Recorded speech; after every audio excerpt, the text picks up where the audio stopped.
네, 오늘 말씀에 나오는 인물인 삼손은 성경 전체에서 차지하는 비중이 그렇게 크지 않습니다. 실제로 믿음과 관련하여서 긍정적인 부분이 별로 없는 것 치고는 상당히 그리스도인들의 흥미를 이끄는 편입니다. 그래서 유아부, 유치부, 유년부, 초등부 이런 데서 그 공과에 보면 항상 삼손이 등장해서 성경 전체적으로 봤을 땐 비중이 별로 없음에도 불구하고 나와서 재밌는 스토리로 나오고 있는 걸 볼 수 있습니다.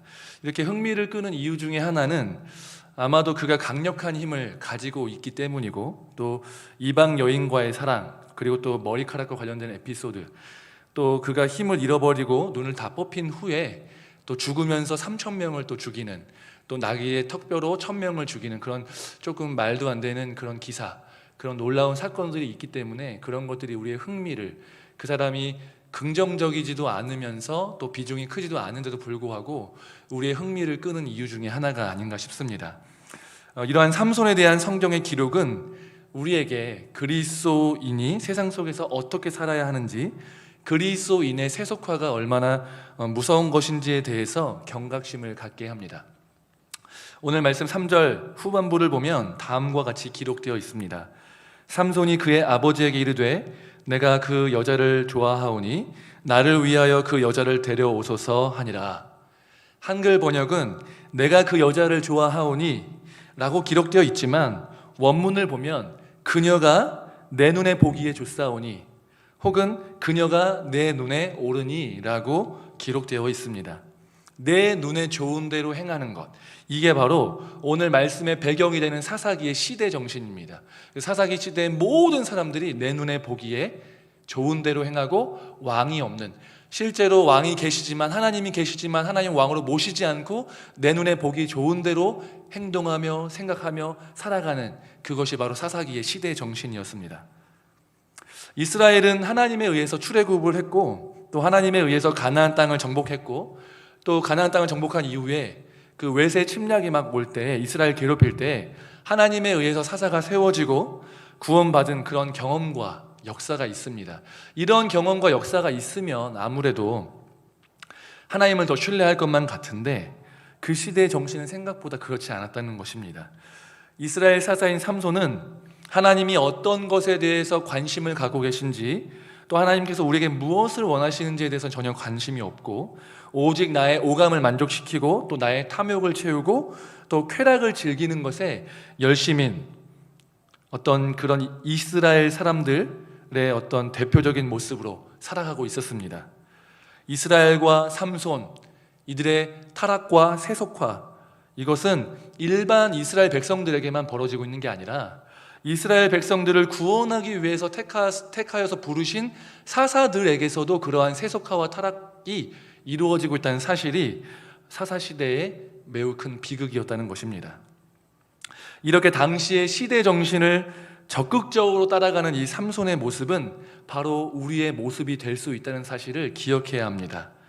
삼손은 예수님을 믿지 않는 사람들, 교회 밖에 있는 사람들을 대변하고 있는 것이 아니라 이미 예수님을 믿어서 영접하였지만, 그리스도인이 되었지만 하나님의 뜻에는 관심 없고, 하나님이 우리를 향해서 어떠한 계획을 갖고 계시는지, 또 하나님께서 무엇을 원하시는지 이런 거에는 관심이 없고, 하나님이 주시는 은혜 혹은 능력, 복, 이런 것을 가지고 이 땅에서 조금 더 잘 되거나 나의 쾌락을 채우거나 만족을 채우거나 내 눈에 좋은 대로 행하는데 사용하기 위한 하나의 도구가 되어는 그러한 세속화된 모습이, 세속화된 그리스도인의 모습이 삼손의 모습이고, 또 우리도 성령 충만하지 않고 성령의 도우심을 입지 않으면 우리도 이러한 세속화된 모습으로 변질될 수 있다는 것입니다. 이렇게 세속화된 그리스도인의 대표인 삼손은 하나님께 매우 큰 놀라운 능력을 받았습니다. 그는 이제 오늘 말씀에서 딥나로 내려가다가 젊은 사자를 만나는데, 이 젊은 사자를 맨손으로 찢어 죽였다. 오늘 나오는 말씀이 되게 글로 적혀 있기 때문에 와닿지 않지만, 눈앞에 엄청나게 큰 사자가 풀어져 있다면 얼마나 큰 두려움이겠습니까? 근데 그거를 맨손으로 찢어 죽였다는 것이죠. 그만큼 엄청난 괴력의 소유자라는 것입니다. 또 아스골론에 혼자 내려가서 30명을 혼자 맨손으로 죽였고, 또 블레셋 사람들이 유다 사람들을 압박해서 이제 삼손을 포로로 삼아서 데려와라 이렇게 해서 포로로 잡혀갔는데, 그 포박을 힘으로 풀어버리고 나귀의 턱뼈를 가지고 1000명을 죽였습니다. 이 나귀의 턱뼈가 아무것도 아니잖아요, 그렇죠? 우리에게 만약에 좋은 명검 하나가 있다 한들을 1000명을 죽일 수 있겠습니까? 싸워서 이길 수 있겠습니까? 이길 수 없습니다. 근데 나귀의 턱뼈로 1000명을 죽였다. 이것은 하나님의 능력이 대단하다는 것 밖에는 설명할 수 없는 것이죠. 또 머리카락이 다 밀리고 능력을 다 잃어버렸는데 마지막에 죽기 직전에 하나님께 구하여서 그 건물을 무너뜨려서 3000명을 죽이고 본인도 죽었던 이러한 놀라운 능력, 힘을 가진 사람이 바로 삼손이었습니다. 이렇게 하나님께 받은 은혜와 능력이 가득하고 컸던 삼손의 문제는 바로 세속화였다는 것입니다. 하나님과는 전혀 상관없이 자기 눈에 좋은 대로 생각하고 행동하는 것, 그의 이런 세속화된 삶의 방향성, 잘못된 태도, 하나님의 말씀과 동떨어진 삶, 이것이 바로 삼손의 문제점이었다는 것이죠. 우리가 흔히들 그리스도인의 세속화라고 얘기하면 우리가 좀 세상 사람들과 같이 되어버리는 것, 세상 사람들과 별반 다르지 않게 살아가는 것, 그것을 얘기합니다. 근데 그것을 넘어서서 우리가 단순히 세상 사람들과 동일한 모습을 가지고 살아가는 것을 넘어서서 하나님은 세속화에 대해서 이야기하고 계십니다.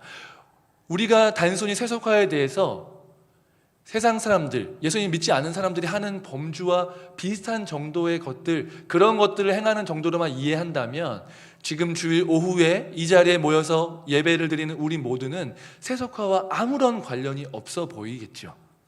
하지만 세속화는 그게 극단적인 경우에도 포함이 되지만, 우리가 하나님이 나를 향해서 어떤 계획을 갖고 계시고 어떠한 사명을 주셨고 그 사명을 향해서 달려가지 않는 나의 모습, 또 나에게 주신 은사를 헛되이 쓰는 그러한 것들까지도 세속화의 범주로 본다면 우리도 그리스도인의 세속화에서 결코 자유롭지 않다는 사실을 기억해야 합니다. 삼손은 하나님이 주신 귀한 은사를 너무나도 사소한 것들에 낭비했습니다. 엄청나게 좋은 것을 주셨는데 이스라엘 백성들을 구원하라고 엄청나게 큰 능력을 주셨죠. 3000명을 죽이고 1000명을 죽였다는 게 말이 안 되는 것입니다. 그 전에 있었던 사사들은 그 정도의 힘과 능력이 없었습니다. 기드온, 어떤 사사들, 에훗, 이런 사람들 뛰어난 사람들이었던 건 맞지만 이렇게 강력한 힘, 1대 1000, 1대 3000을 이길 수 있는 힘과 능력이 없었다는 것이죠. 그런데도 불구하고 하나님의 사명을 붙들고 하나님의 사명을 잘 감당했는데, 삼손은 엄청나게 큰 것을 가지고 있음에도 불구하고 그것을 너무 사소한 것에 다 허비하고 인생을 그렇게 허비하고 나의 탐욕을 채우고 오감을 만족시키는데 그치고 인생을 마감했다는 것입니다. 성경을 보면 삼손이 하나님께서 주신 어떤 사명에 대한 인식이 있었는가, 이것을 찾아보았을 때 전혀 없었다는 것을 알 수 있습니다.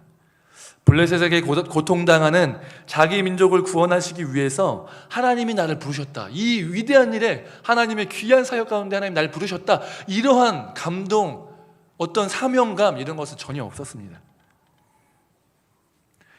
말씀을 나누는 저를 비롯해서 여기 있는 우리 모두는 나 자신을 이 말씀에 비추어서 냉철하고 차분하게 비추어 보고 돌아보아야 합니다. 하나님께서 은사를 주심은 사명을 위해서이고 그 사명은 하나님의 교회, 예수님의 피값으로 세우신 교회를 세우는 것입니다. 교회 공동체를 이루고 있는 이 성도님들 한 분 한 분을 거룩하게 세우는 것, 건강하게 하는 것, 세속화되지 않게 하는 것, 세상과 구별되고 승리한 삶을 살도록 독려하고 위로하는 것, 기도해 주는 것, 이러한 것들이 하나님 나라를 위한 그리스도인의 사명이라는 사실을 기억하시기 바랍니다. 그런데 우리는 이러한 하나님의 위대한 사명 앞에서 식탐, 탐욕, 성욕, 분노, 이기심 등의 여러 가지 것들, 수많은 하나님의 사명에 비추어 보면 사실은 아무것도 없고 보잘것없는 것들에 우리의 시선을 사로잡혀서 사명은 놓아버리고 우리의 은사들을 헛되고 가치 없는 것들에 너무나도 쉽게 허비할 때가 있다는 것입니다. 이렇게 사명도 잃어버리고 헌신하지 않고 헛되게 인생을, 은사를 허비하는 그런 모습이 우리 안에 있지 않은지 나 자신을 살펴보아야 할 것입니다. 사단은 이처럼 우리의 사명을 뒤흔드는데 목숨을 걸고 있습니다. 사탄은 첫째로 구원받지 못한 영혼들을 끝까지 구원받지 못하도록 방해하고, 구원받았다 할지라도 하나님께 헌신하지 못하도록, 하나님께 붙들려 있지 못하도록 계속적으로 방해하고 있는 것이죠. 거창하게 다가오지 않습니다. 사소한 것들로 우리를 무너뜨리고 우리의 시선을 빼앗아 버리고 맙니다. 눈앞에 있는 먹을 것을 통해서, 눈앞에 있는 어떤 육체의 만족을 위해서 성욕을, 여러 가지 것들을 우리 앞에 놓아서 우리 각자가 연약한 그것들을 놓아둠을 통해서 이거를 한다고 해도 내가 그렇게 잘못된 것 같지 않은 것 같은 그런 사소한 것들을 우리에게 놓고 유혹해서 넘어가게 만듦으로 인해서 우리의 시선을 돌려버리고 하나님의 사명은 잊어버리고 우리의 시간을 헛되게 보내버리도록, 그렇게 사단은 우리의 하나님이 주신 사명을 우리에게서 뒤흔들어 놓고 멀어지게 하는데 목숨을 걸고 있다는 것이죠. 그래서 우리는 쉽게 순간순간마다 은혜를 받으면 하나님 나라를 꿈꾸게 되고 교회 공동체를 꿈꾸게 되지만, 그것이 지나가 버리면 사소한 것들에 자꾸만 목숨을 걸고 거기에 시선을 팔려서 자꾸만 하나님 주신 사명을 잊어버리게 된다는 거죠. 잊어버리고 잃어버리게 된다는 것입니다. 자꾸 이 땅에서의 만족과 이 땅에서 조금 더 100만 원 벌 거 110만 원 더 벌고, 그거에 너무 우리가 목매고 관심 갖게 한다는 것입니다. 제가 2009년도에 1년 동안 중국에 학생 선교사로 이제 사역을 했는데, 그 중국 음식이 사실 좀 역했는데, 북경은 이제 수도다 보니까 여러 음식들이 다 모이고 그 한국 유학생들이 많기 때문에 조금 이제 한국 사람들이 맞게, 그래서 한국 사람들 입맛에 좀 잘 맞는 편이었는데, 샹차이라고 하는 그런 향신료를 제외하고는 좀 잘 먹었습니다. 근데 이제 그 중에서 유독 몇 개를 맛있게 먹었는데, 그 중에서 제가 허거라는 거, 그러니까 한국으로 치면 샤브샤브죠. 샤브샤브. 그러니까 허거라는 게 있는데, 그거를 이제 한번 먹었는데, 이제 그 여러 가게가 있잖아요. 그 중에서 이제 아주 이름이 기억나요. 오렌지 허거라고. 그 오렌지 허거라는 집이 있었는데 한번 갔어요. 그러니까 여기가 좀 그 중국의 그때 물가가 상당히 좀 쌌었는데, 이 오렌지 허거는 좀 비쌌습니다. 비싸가지고 한번 갔는데 너무 맛있는 거예요. 그러니까 한 달 동안 계속 그게 생각이 나는 거예요. 아, 오렌지 허거 너무 맛있었는데 이게 너무 생각이 나가지고, 그 같이 이제 사역하는 학생들이랑 야, 우리 언제 한번 가자. 근데 이게 쉽게 못 가는 게, 이제 비싸니까 저희가 후원을 받고 하니까 이제 이게 돈이 있잖아요. 그러니까 이게 함부로 못 사 먹으니까 기다리다가 좋아, 한번 가자 해가지고 한 달 만에 딱 갔습니다. 한 달 동안 계속 생각이 나는 거예요. 가서 딱 시켜가지고 먹는데, 딱 먹었는데 생각보다 맛이 없는 거예요. 집주인이 바뀐 게 아니고 그대로인데 맛이 없는 거예요. 일단 먹는데, 근데 얘기를 해봤습니다. 야, 맛이 이상하지 않냐? 근데 다른 학생들은 괜찮나요? 원래 이 맛이라고, 원래 이 맛인데 뭐 변한 게 없는데. 그러니까 제가 한번 먹었는데 맛있게 먹긴 했는데, 그 다음에 이것을 기대하는 마음과 이게 상상이 막 더해지면서 너무 맛있는 그 맛으로 기억을 하고 있다가 실제 먹으니까 진짜 별거 아닌 거예요. 근데 사실은 그럼 제가 그 1년이라는 기간 동안 사역하면서 한 달 동안 계속 먹을 게 생각났긴 했지만, 제가 하루 종일 이것만 생각했겠습니까? 그렇지는 않겠죠. 근데 하지만 내가 이 먹을 것 때문에 자꾸만 정신 팔려가지고, 이거 돈을 언제까지 기다려야, 좀 어느 정도 모아야지 갈 수 있나, 이렇게 계산하고 이렇게 하면서 내 정력과 시간을 거기에 허비했던 것들이 자꾸 기억이 나는 거예요. 근데 내 영혼의 그 오렌지 허거, 그 맛있었던 것이 결코 내 영혼의 그 갈급함, 정말 그 해결하고 싶은 그것을 만족시켜 줄 수 없다는 것을 하나님이 명확하게 깨닫게 해주셨어요. 그러고 나니까 되게 부끄러운 거야. 내가 이걸 먹으려고 내가 한 달 동안 이렇게 생각하면서 이걸 애들 꼬셔가지고, 애들은 별로 먹고 싶어 하지 않았는데 저가 이렇게 데리고 갔거든요. 이것뿐이겠습니까? 먹는 것뿐이겠습니까? 젊은 날에 저도 이제 여자친구를 만나려고 열심히 또 이렇게 만났는데, 믿으실지 않겠지만 저는 3번 연애를 했었는데 왜 크게 웃으시는지 모르겠습니다. 잘 사귀었어요. 한 2년 정도씩 이렇게 오래 사귀었습니다. 사귀는 게 나쁜 건 아니죠. 우리가 젊은 날에 만나야 되고 짝을 만나기 전에 교제를 하는 거예요. 근데 문제는 뭐냐면 거기에 너무 혈안이 돼서 집중해서 그 시간들 동안에 하나님이 내게 주신 것들을 좀 더 갈고 닦고 하나님께 집중하고 이러지 못하고 거기에 생각보다 많은 시간을 허비했다는 거예요. 물론 하나님이 그 시간을 통해서 저를 다루셨던 것들이 있지만 지나고 나서 보니까 너무 아까운 거예요. 내가 왜 정신 차리고 보면 그게 그렇게 집중할 만한 것이 아니었음에도 불구하고 내가 왜 그렇게 거기에 이렇게 허비했는가. 사단이 우리를 유혹하는 것들은 나쁜 것들로 유혹하는 게 아니에요. 우리가 마땅히 추구해도 될 만한 것들인데 먹는 것, 입는 것, 자는 것, 누굴 만나는 것, 관계 맞는데 우리의 시선이 거기에 정신이 팔려가지고 하나님의 말씀, 하나님의 사명, 하나님과 동행하는 것은 관심조차 없고 나의 시간과 정욕을 다 허비하는 것들, 이것도 하나님이 기뻐하시지 않는, 우리에게 하나님이 정말 좋은 것을 주셨는데 별것 아닌 것에 그 모든 것들을 다 쏟아붓는 그러한 안타까운 그런 상황이라는 것입니다. 기독교는 금욕주의가 아닙니다. 이런 것들 다 절제하고 먹는 것, 입는 것, 뭐 자는 것, 좋은 집에 사는 것, 차, 이거를 다 절제하고 제거하라는 것이 아니라 그것은 마땅히 필요한 것이지만 거기에 내가 너무 많은 정신 집중 팔려가지고 하나님이 주신 사명과 하나님 주신 말씀을 놓쳐버리고 시간을 허비하고 나의 인생을 허비하지 말라는 것입니다. 그 시간에 더욱더 하나님이 주신 사명을 위해서 나의 시간을 나의 삶을 헌신하고 그런 하나님의 사명을 위해서 기꺼이 그러한 것들을 잘라내고 절제할 수 있어야 한다고 하나님은 말씀하고 계신 것입니다. 사단은 삼손에게 했던 이러한 유혹을 지금 우리에게 하고 있습니다. 하나님은 우리에게 많은 은사를 주셨어요. 어떤 은사를 주셨습니까? 재물을 주셨습니까? 온화한 성품을 주셨습니까? 지혜를 주셨습니까? 섬김을 주셨습니까? 뛰어난 외모? 지식을 주셨습니까? 그것을 주셨다면 하나님께 감사하십시오. 근데 그 은사를 가지고 헛된 것에 쓰고 낭비하고 허비하지 마시고 그것을 가지고 하나님이 나에게 주신 사명을 위해서 온전히 헌신하시는 고귀한 일들 가운데 이 귀한 것들을 온전히 드릴 수 있는 저와 여러분 되시기를 주님의 이름으로 축복합니다. 하나님께서 내게 주신 은사를 발견해야 합니다. 하나님은 우리에게 많은 은사와 달란트를 주셨습니다. 더 중요한 것은 이것을 가지고 내 눈에 보기 좋은 대로 살기 위해서 막 사용하는 것이 아니라 이것을 가지고 하나님 나에게 어떻게 살기를 원하시는가를 계속 묻고 기도하고 그것에 나의 삶을 드리는 그러한 것들이 우리에게 필요하다는 것들을 깨달으시길 바랍니다. 하나님은 그러면 우리에게 왜 사명을 주시고 또한 이것에 헌신하게 하실까 고민해 볼 필요가 있습니다. 이 질문에 대한 첫 번째 대답은 하나가 있습니다. 뭐냐면 하나님이 우리의 주인 되시기 때문에 그렇습니다. 우리랑 하나님이 아무런 관계도 없는데 하나님 사명 주셨으니까 해야 된다? 그건 말이 안 되죠. 아무런 관계 없는데 왜 하나님이 주신 걸 해야 됩니까?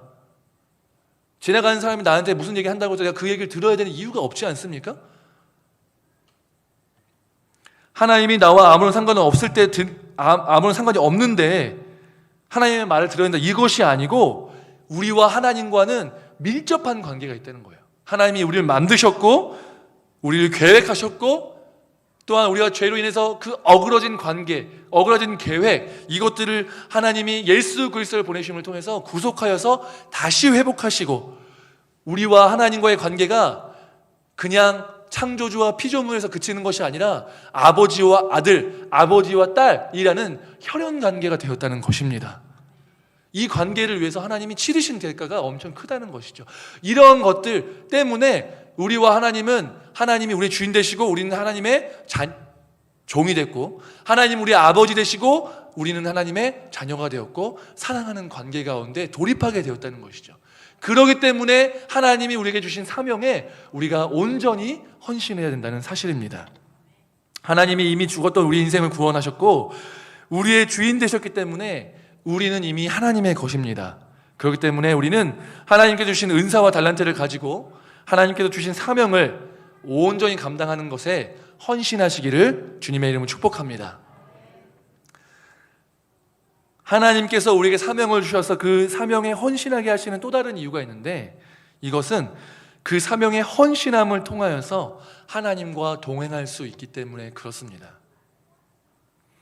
하나님 우리에게 일을 주시고 그 노동력으로 자신의 일을 성취하시는 분이 아니십니다. 하나님이 능력이 없어서 손이 부족해서 우리를 좀 일 좀 도와줘라 이렇게 말씀하시는 게 아니에요. 오히려 그 반대죠.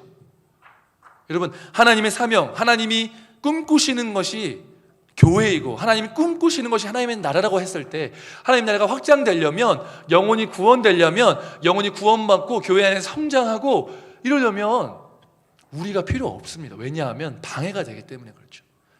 생각해 보십시오. 우리의 언변이 얼마나 뛰어나지 않아서 그 찬란하고 아름다운 복음을 설명하지 못해서 우리가 전도하면 우리 오히려 더 막힐 수 있지 않겠습니까? 성령 충만하지 않아가지고 오히려 더 우리가 걸림돌이 될 수 있지 않겠습니까? 교회 안에서 사람들을 세우려고 하는데 나의 연약한 성품 때문에, 나의 분노와 이기심과 질투 때문에 오히려 다른 누군가의 걸림돌이 되어서 누군가가 실족할 수도 있어요.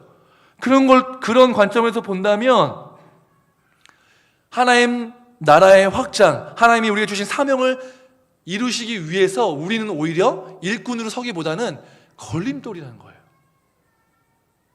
그러니까 일손이 부족해서 우리 사용하시는 게 아니라는 것이죠. 효율을 위해서가 아니라는 것이죠. 그러면 무엇이냐? 부모와 자녀 간의 관계를 통해서 보면 더 쉽습니다. 여러분, 일의 관점에서 보면 신입은 항상 걸림돌이에요. 회사에서 신입 하나 키워내려면 얼마나 어렵습니까? 경력직을 뽑는 데는 다 이유가 있는 거예요. 그렇지 않겠습니까? 신입을 뽑지 않으려고 하는 건 다 이유가 있어요. 여러분, 이등병이 병장 되는 건요 너무 힘든 일이에요. 2년의 시간이 걸리죠.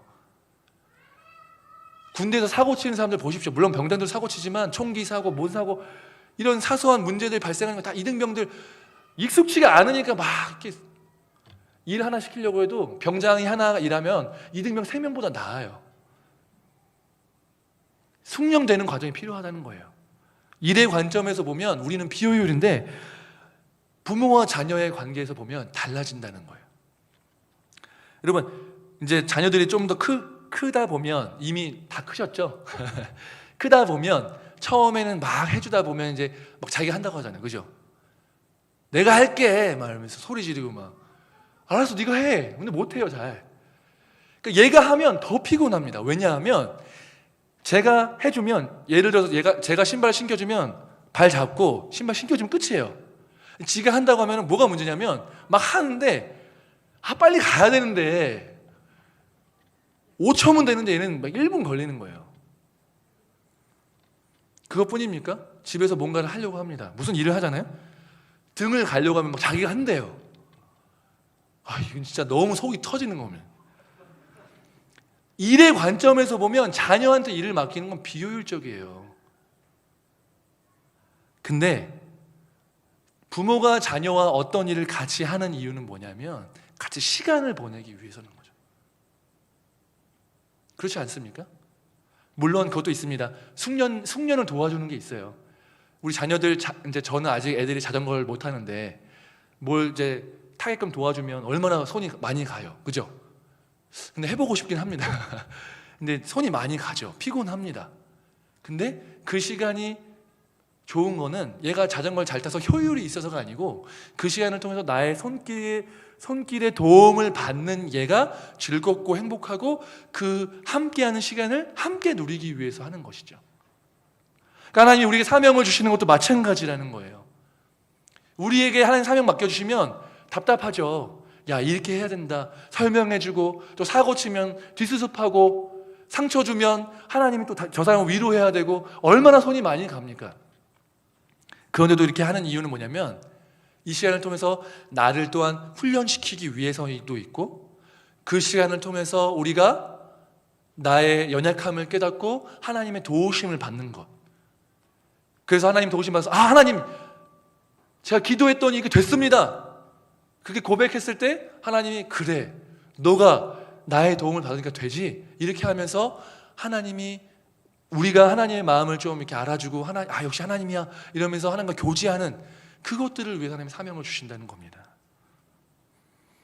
동역 관계를 통해서 우리가 일을 부딪혔을 때 안 되니까 기도하게 되는 거예요.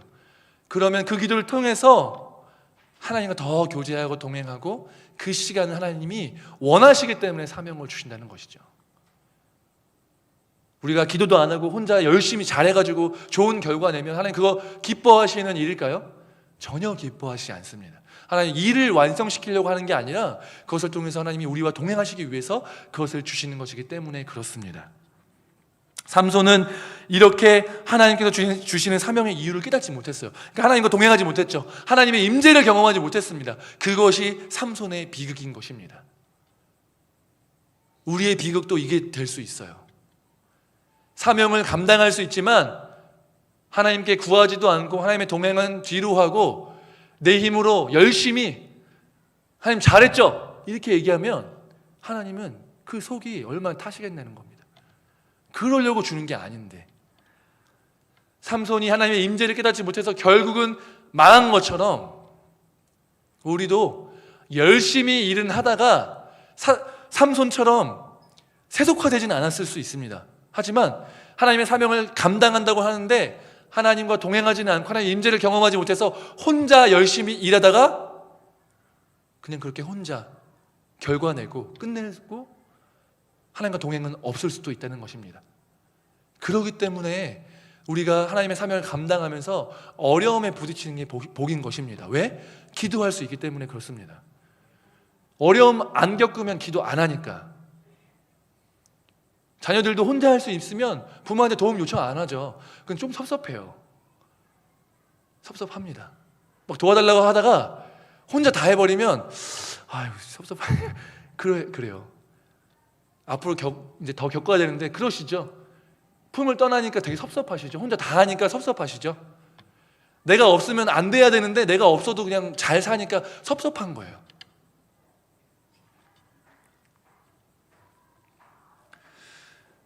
여러분, 하나님께서는 우리에게 사명을 주셨습니다. 영혼 구원을 위한 사역이고 교회를 세우기 위한 사역입니다. 그런데 이 사명을 주신 이유는 일꾼으로 부리기 위함이 아니라 자녀된 우리와 동행하시고 그걸 통해서 우리가 하나님을 더 붙잡고 하나님의 임재를 누리고 그 성취된 기쁨을 누리고 하나님을 즐거워하기 위함임을 기억하시기 바랍니다. 세 번째는 뭐냐면 사명을 가지고 우리가 우리의 삶을 하나님께 온전히 드려요. 헌신하면서 살다 보면 아까는 우리가 계속적으로 동행하는 것들을 훈련하는 것이죠. 하나님과 동행을 경험하는 것이죠. 그러다 보면 결국에는 어떤 단계를 가느냐, 우리가 하나님의 동역자가 된다는 거예요.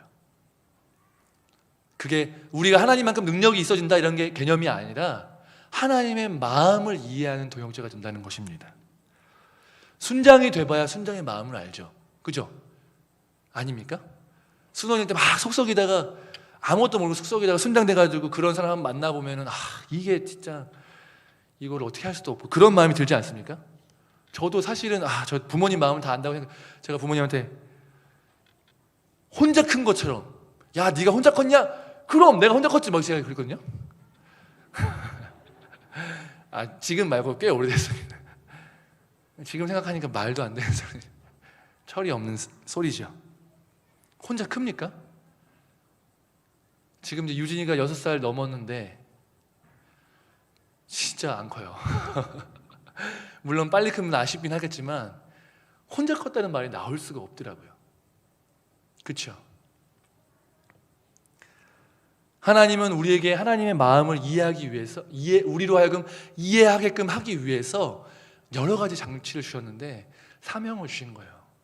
순장 순원을 주시고 여러 가지 직분들을 주시고 이걸 통해서 하나님의 마음을 이해해 보라고, 그 사명을 감당하면서 하나님과 동행함을 통해서 하나님의 마음, 내 마음이 어떠한지 정말 변하지 않는 그 인생들을 붙잡고 씨름하는 순장, 순원 그런 모든 과정, 직분 이것을 통해서 너희를 향한 내 마음이 얼마나 애타는지에 대해서 너희가 조금이나마 알기를 원한다 라는 것입니다. 실제로 우리는 그 마음을 순장이 되어서 부모가 되어서 알게 된다는 것이죠. 하나님께서 은사를 주시고 사사가 되어서 이스라엘을 구원하는 사명을 삼손에게 주신 이유는